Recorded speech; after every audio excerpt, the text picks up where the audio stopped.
Tonight on The Extra Point, live at 6, we'll take you to the Hardwood to check out Coach Hudson's nationally ranked powerhouse.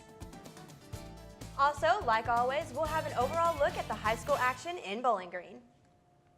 And just for you, we traveled down to the Bayou for some SEC action and maybe for some seafood too. This is The Extra Point for Thursday, October 29th.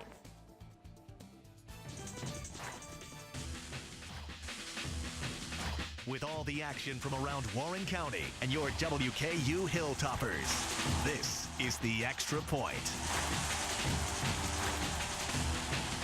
Forget the boys, it's all about the ladies tonight, and we're about to rock this. I'm Lexi Ratterman, and this is Paige Hagan. Now, WKU may no longer have their swim team, but we're going to dive right into some sports. Sound the horn. Stadium, the site of a 48-20 loss by the Western Kentucky Hilltoppers. Tops had to deal with quite a bit of rain today, starting about 30 minutes before the match and not stopping about until halfway through the second quarter. After that stop, the Tops had to deal with on and off rain throughout the remainder of the game. The high-flying WKU offense had to deal with the rain, and Coach Jeff Brom commented, "You don't really plan for it, and it shut the team down." A little bit of action from Furby and Wales had the Hilltoppers moving, but after halftime, it all went downhill from there. A tumultuous period in the third quarter in a 17-point stretch in about 4 minutes cost the Hilltoppers the game. WKU is back on the road next week in Virginia against Old Dominion. WKU drops the game here at Tiger Stadium 48-20. Reporting from Baton Rouge, I'm Will Puckett for The Extra Point. Thanks, Will. For the first time in WKU history, the football team rolled right into the biggest game of the season to fulfill expectations and hang in punch for punch against a top-tier SEC opponent. And just as the Hilltoppers arrived in Baton Rouge, Louisiana to take on the LSU, the remnants of Hurricane Patricia rolled right in to set up a muddy match between the Tops and the Tigers. 2 quarters in, and the Tops had the Tigers right where they wanted. Just trailing by 7, the Hilltoppers would force LSU to punt on their opening series of the second half. But a dowdy turnover and a fumbled kickoff return would spell disaster for Jeff Brom's squad. A 17-point swing in just over 4 minutes of the third quarter would set the Tops down 48-20, bumping their record to 6-2 and moving into the meat of their schedule. Here's what Coach Brom had to say about trailing by 7 going into halftime. Well, we were going to come and compete and battle and do whatever we could to find a way to play intense football the entire game, and you never know what can happen. And you know, I thought for the most part we did that. So you know, we felt good coming into halftime. The game was close. We were able to move the ball at times. We were able to stop them at times. And then, unfortunately, they kind of wore us down in the second half and made more plays than we did. We couldn't play much worse on offense, so that was encouraging, I guess, in a sense where we tried to get things going. But you know, like I said, the conditions didn't help us at all. It was kind of, we were going out there game like, man, this thing is really coming down now. So, you know, it was very encouraging to see our defense play that well against them, especially on the road during the run game. So, you know, kudos to those. Those guys played their butt off, and it's kind of frustrating because that score doesn't really show how close this game really was. The WKU defense was a huge factor when it came to keeping the game close. The Tops forced Leonard Fournette into his worst game this year, allowing only 150 rushing yards and 1 TD to the Heisman frontrunner. But stacking the box with 9 men causes a trade-off. The WKU secondary struggled, giving up 50-plus yard passes to Malachi Dupree and Tyron Johnson, which contributed to a career day for Tigers QB Brandon Harris. The trade-off was apparent, but the WKU defense should be over the moon that they limited the nation's leading rusher. Right, TJ McCollum? He's just another back. He's a great back, but then again, he's a man, so everybody can get tackled, so there's nothing exciting about that. The Extra Point squad ventured down to the Bayou ready to work, but things didn't really go our way. Arriving hours before kickoff, we had plenty of time to admire the campus until, guess who? Hurricane Patricia decided to come in full force with no apologies. It poured and poured, dumping cats and dogs for the rest of the afternoon. But rain didn't stop the sea of purple and gold from partying and having a good old time. Well, it certainly stopped us from getting some work done. We were drenched from head to toe.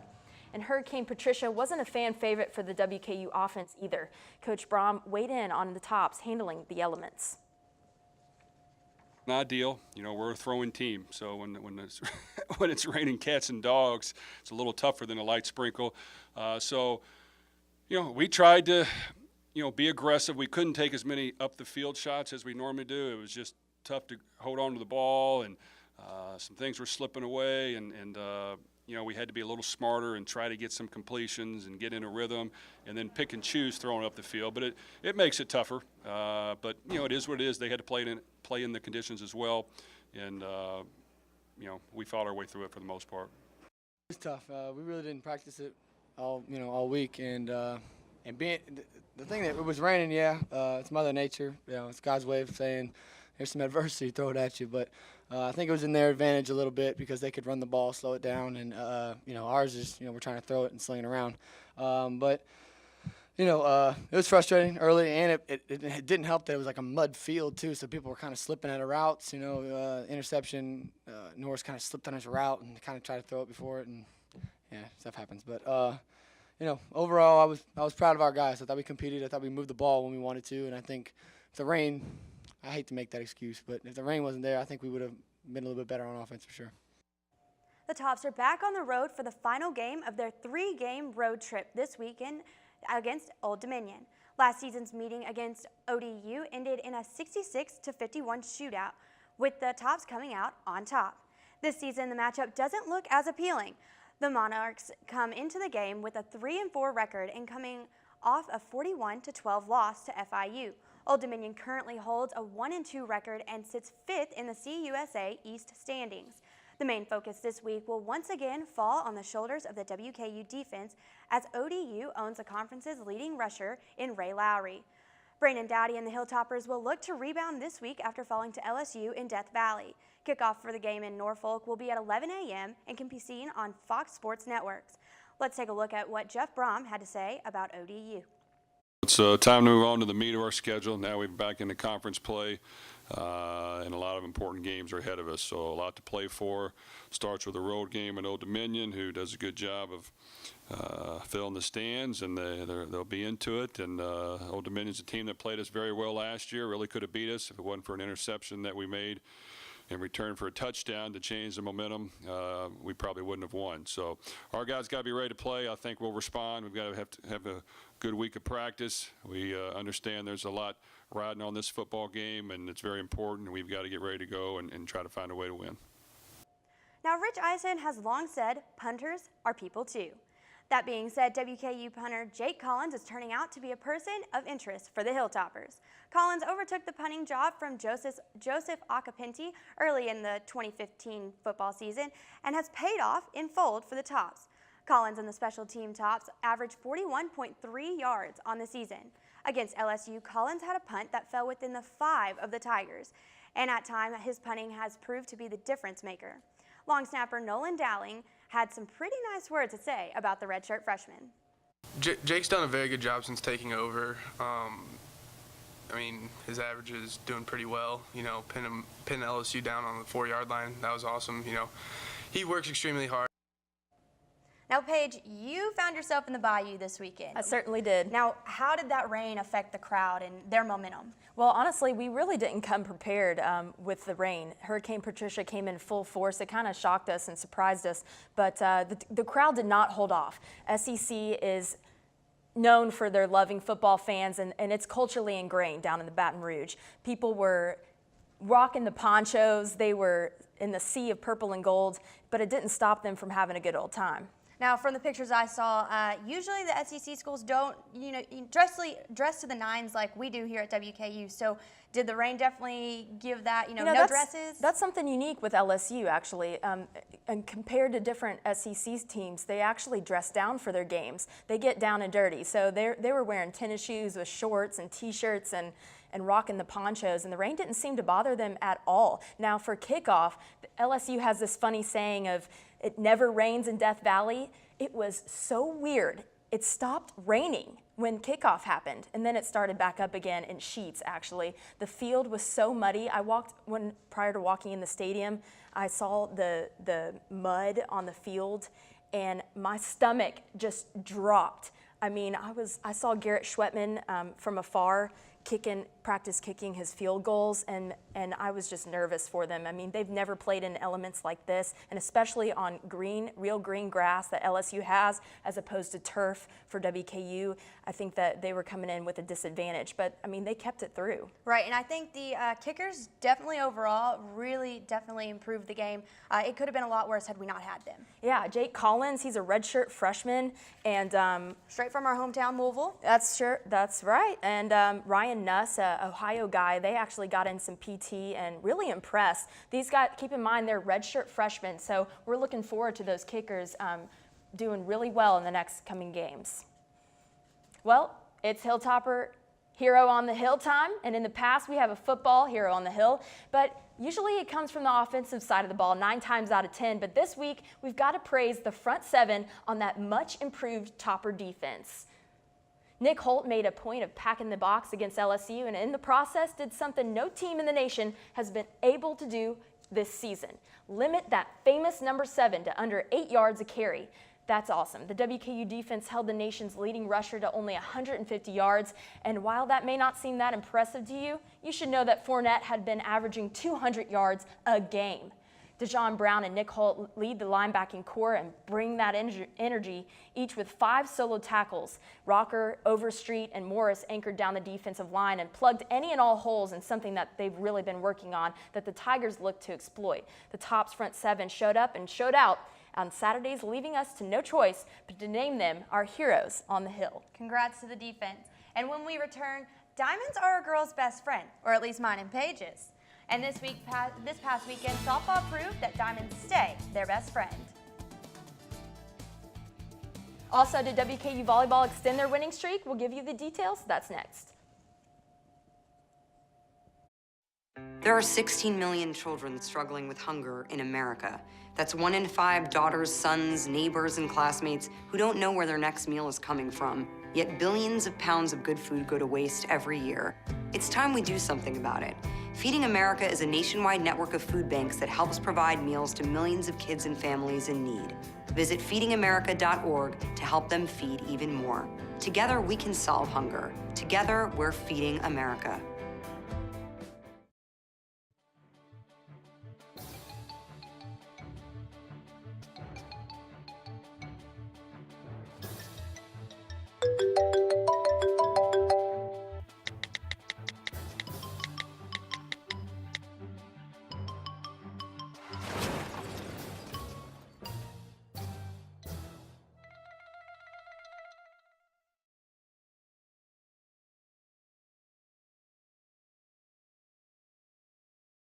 Hey, did you know 2.4 million loving cats and dogs in shelters and rescues need our help to find a home? Let's go to theshelterpetproject.org and meet a few who are in a shelter near you.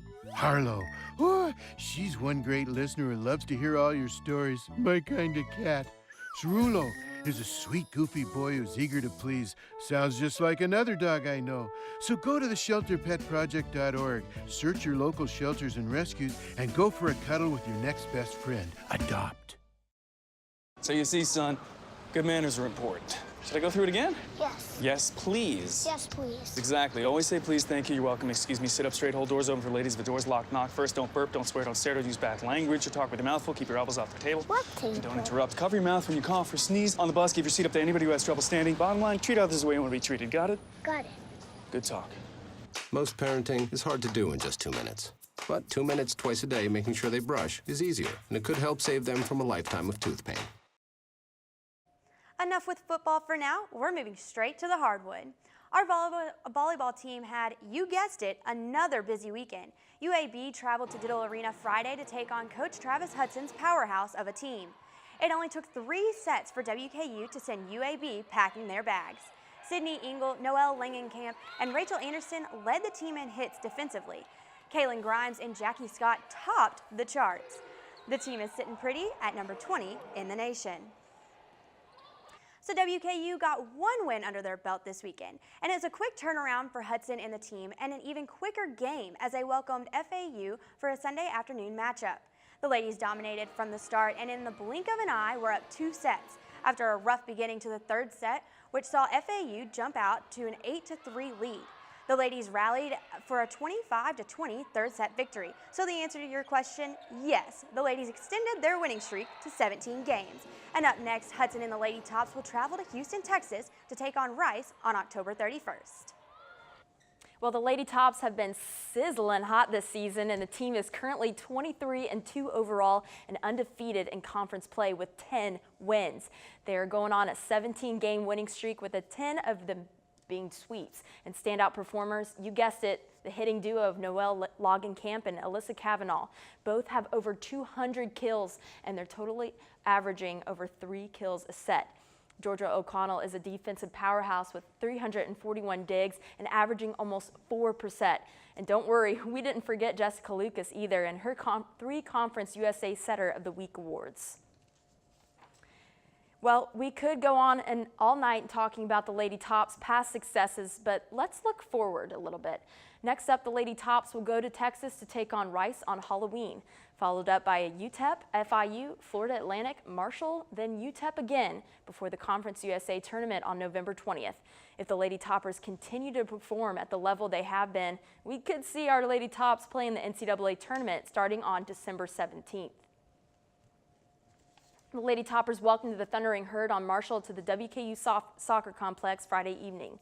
The match was dead even the entire night. The WKU created more chances, but Marshall was the only team to capitalize, scoring twice in the final 10 minutes of regulation. Keeper for WKU, Allison Leon, only had 1 save on the night and almost had 2, but the rebound went straight onto the foot of a charging Marshall player who slotted it to home to ice the game at 2-0. This loss brings WKU to 5 wins, 2 losses, and 2 ties in conference play. The team finishes up their regular season tonight at home against FAU. The matchup gives WKU an opportunity to get a spot in the conference tournament, and only the top 8 teams will compete in Miami, Florida. This final match tonight marks the end of a regular season for 3 seniors, Lauren Moats, Alana Clancy, and Chandler Clark. Kickoff is set for 7 at the WKU soccer complex. Switching, WKU softball team welcomed some familiar faces to the Hill this past Saturday. Graduates Miranda Kramer, Jacqueline McGill, and Larissa Franklin highlighted some of the former toppers who returned to the softball complex. The alumni took control early, jumping out to 4-run lead by the end of the 5th inning. Hannah Parker, Brooke Holloway, and Lexi Norfleet took charge for the current team, looking to showcase what Lady Topper fans can expect from this year's team. The alumni game officially ends the softball team fall workouts. Next, we'll bring you some behind-the-scene action to what's the men and women's basketball coaches have to say about their upcoming season. That's next. And don't forget, we'll take a detour from the Hill and head into Bowling Green sports.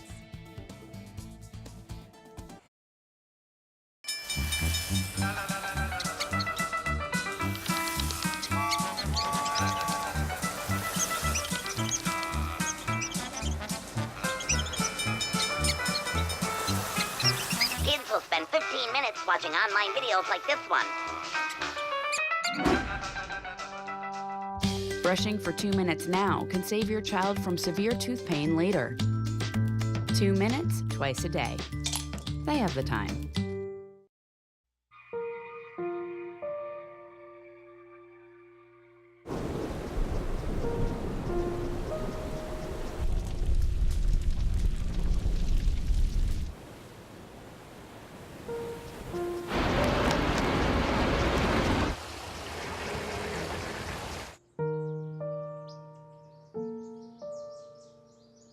Don't wait. Communicate. Make your emergency plan today.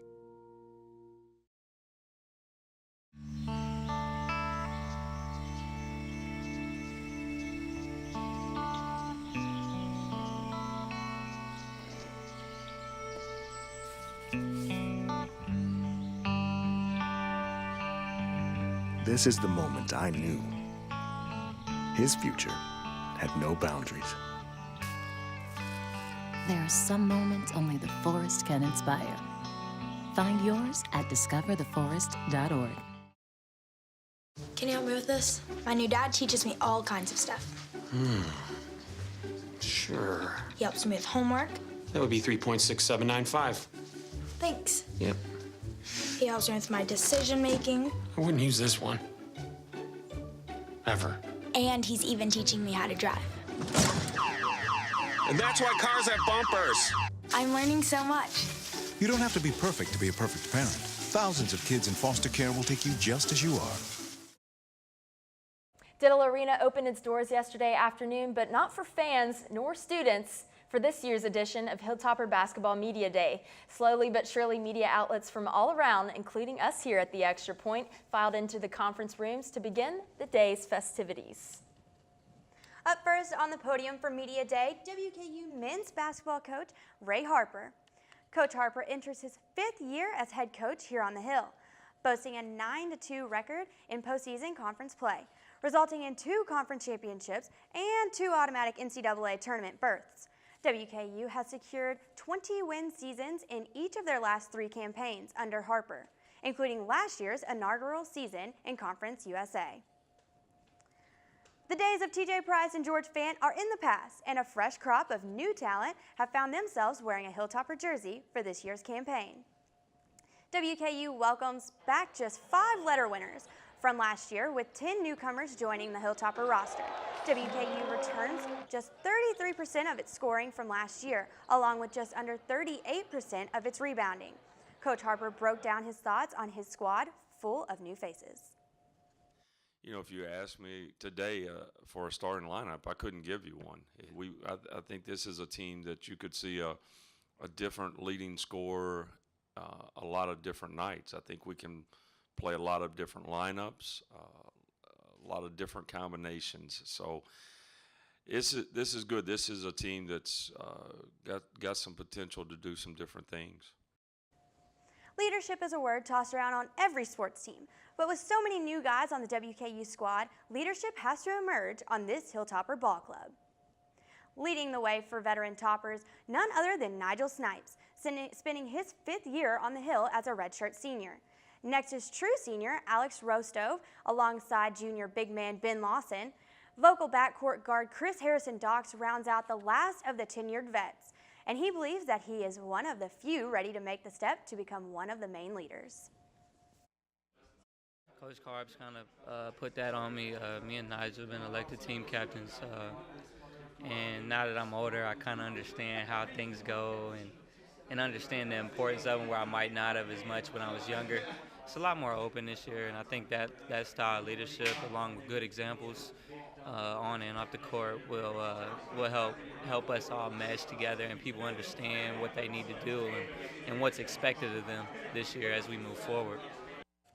And for the Lady Tops, head coach Michelle Clark-Hurd and her squad also met with us yesterday. Senior leaders Micah Jones and Jalen McLean, along with redshirt junior Kendall Noble, look forward to taking the team to their 3rd conference title, and a trip to Big Dance would be the cherry on top. WKU received 4 first-place votes and were picked 3rd in the Conference USA preseason coaches poll earlier this month, falling behind Middle Tennessee and Old Dominion. During the conference, Coach Hurd praised her favorite group of women.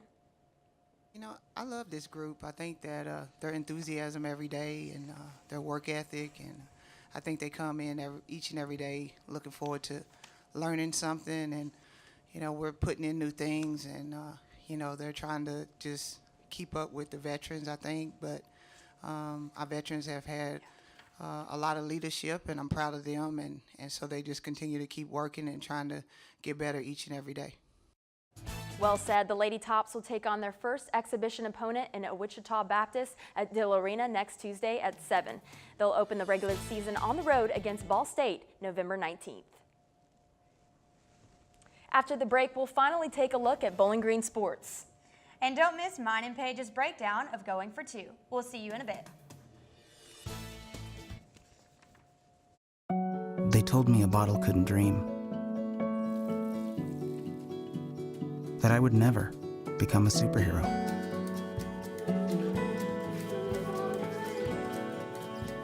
But I learned how to fly.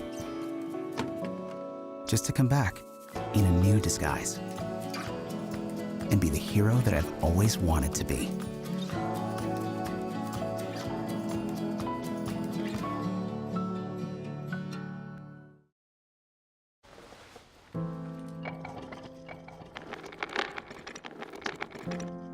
Maybe he's really focused. Hey, Michael. Michael. Maybe he likes spinning the wheels. Maybe he just loves trucks. Maybe he's just being a boy.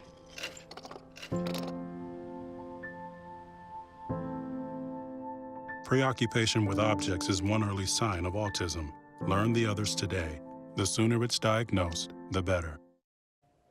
Welcome back. Let's talk some high school action. The Warren Central Dragons traveled to South Warden Friday with a 4-2 district championship on the line. After a scoreless first quarter, South puts the first points on the board with this 24-yard rushing touchdown.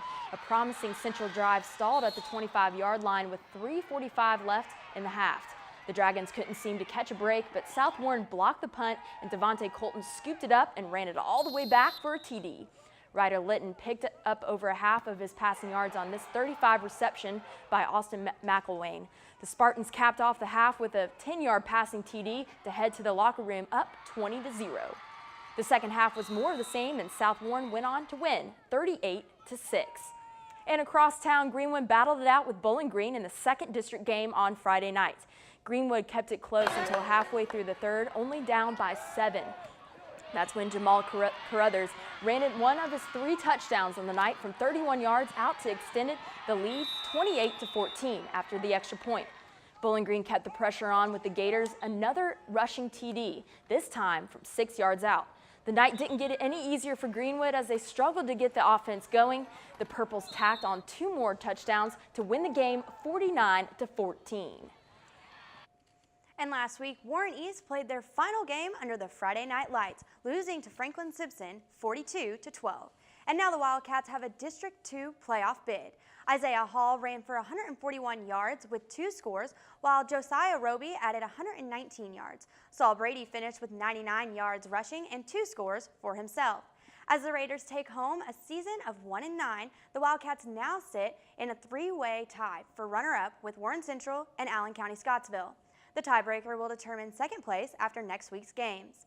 The Franklin Simpson Wildcats host the Russellville Panthers tomorrow night at 7. It's jaw dropper time. Let's take it, Director. DeAndre Furby with the footwork deep into LSU territory is what placed our jaw on the floor this week. I mean, seriously, Paige, look at that footwork. Smooth like peanut butter. Smooth like peanut butter. I like that. Lexi, I'm going to do one better. I was at LSU. I walked through the rain, and Lord have mercy, check that out. The amount of rain we trekked through and the experience in Louisiana was none that I've ever seen before. And that's how my jaw truly dropped. Well, Michelle Clark-Hurd, she's the star this coming season. We're going to go for 2. The women's basketball success, she's the star at Diddle Arena this year, reeling in tons of awards last year. Well, I mean, just in the spring, she racked up plenty of awards, being compared to the likes of Pat Summitt for the Pat Summitt Trophy Award. I mean, just being a finalist in that is an accomplishment in itself. Absolutely. And, I mean, not only did she do that, she also went and took the Pan American team to a silver medal, coming up short of the gold, but hey, we'll take the silver for her. It was their inaugural season in Conference USA. We were the new dogs in that conference. She was Coach of the Year. Yeah, and she's actually going to be up for the preseason Coach of the Year this year. I mean, she's racking in those hardwood, and I'm super excited to see how she turns this group of women into a group like she had last year. Well, that's the thing about her that separates her from the rest. She's a WKU alumni. She loves this institution, but more so than ever, she loves her players and she connects with them on a personal level. I mean, that's what separates her from the rest. And honestly, it reminds me a lot of my high school softball coach. He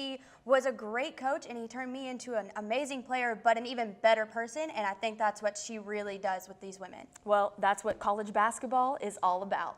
And Lexi, as always, it's up. And it's good. That's unfortunately all the time we have for tonight. Have a great one. See you next week.